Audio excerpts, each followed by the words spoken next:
to Medellin. Welcome to the InterBolsa weekly wrap for the week ending November the 6th. Shortened working week because of the holiday last Monday. Volumes have been low. Investors seem reluctant to get involved at this point. We are up a couple of %, but it's not too convincing. This could be down to the results season, which has been a tad indifferent, and investors probably want to see a pullback before they really get involved in size. The test market had a little boom last night. They'll boost it with the CPI data. We've seen test yields come down to 8.17% from 8.4% this time last week. The base has been fairly stable. We've seen intraday moves trying to strengthen. But again, the government's there with a big bad stick. It's got $1.5 billion if it chooses to use it. So speculators seem to be not taking large positions and certainly not holding them intraday. Down on the macro data, as mentioned, CPI data came out last night for October. It was down 0.13%, much better than expected. That leaves us at 2.72% on a 12-month basis.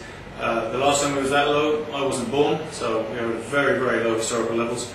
Year to date, we're at 1.98%, so we look guaranteed to be around in the year, maybe around 2.5%, which will give the central bank plenty of room if they want to move rates down again to further threaten the FX market.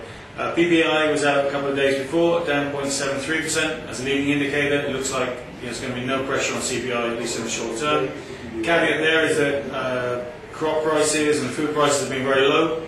The rainy season has started again, so we'll have to keep an eye on the skies to see what happens, but right now we look okay on the CPI basis.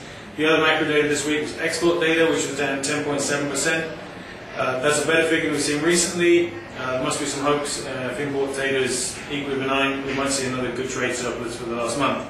In politics, nothing domestically to speak of. Everything's been overseas. Jaime Bermudez has been working hard with Ecuador. It looks like we're edging towards diplomatic relations again with Ecuador. They want to talk about commerce as well. And also, we've seen the cases dropped against Juan Manuel Santos and the head of the military here by the Ecuadorian courts. As for Venezuela, where do you start with Chavez? It's very hard to know right now. We had the death of 2 Venezuelan military personnel last weekend. Chavez obviously blames the Colombian paramilitaries or whoever. Threats to close the border, more troops on the border. Meantime, Venezuela continues to be a problem. Colombia is having a problem exporting gas right now. We don't have shortages of demand of actual gas here. What we do have is a bottleneck in terms of the system. So the gas, Colombia is not got enough around its own system right now, so there's less going to Venezuela. Ecopetrol say exports are down 2/3. Venezuela is definitely struggling with that, and we're hearing noise out of Venezuela. They're not happy about the situation, but again, what's good for the goose is good for the gander. Maybe they'll open the market a little more to some other products. As for the rest of the news, it's stock news, and I would refer you to the weekly because there's a tremendous amount of results, etc., and presentations. But in very brief, ISA, very tidy numbers indeed, helped by derivatives trades and swap transactions with Brazil.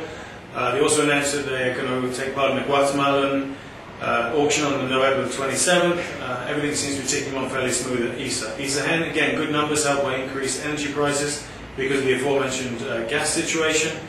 So it's going well at ISA. Nash Chocolates had their results presentation. As expected, coffee margins are really, really poor because of the high price of coffee. What they did say though, that July and August were extremely poor, September showed some improvement, and they're optimistic for the rest of the year getting back into their overall margin channel of 12 to 14% for the company. Suramericana had their presentation, the news to come out of there, a couple of snippets. They're going to buy the rest of the hay out of their insurance business with the bond issue, which is around 110 or $15 million. And then finally, they're also going to make provisions for Inca, which potentially doesn't look good for Inca if Suramericana are provisioning so heavily for them. Ecopetrol will keep $500 million overseas that they currently have there. They won't bring it back. As the government, the owner of Ecopetrol effectively, that's very much in keeping with the government's current policy. Finally, Rubiales issued $450 million in bonds. Also, with Rubiales sticking with them, there's a tremendous amount of confusion here about the listing. The press say that we're going to list this week. It was meant to be Monday. The Bolsa say no, there's still paperwork to be done. The company themselves say it will be soon. So take your pick from those answers. Rubiales will list here. When? It's another question. That really is about it from Medellin. I say it's been a fairly quiet week. The CPI data was excellent. Market still waiting and seeing what it's going to do next. So I bid you a very good weekend from here in sunny Medellin.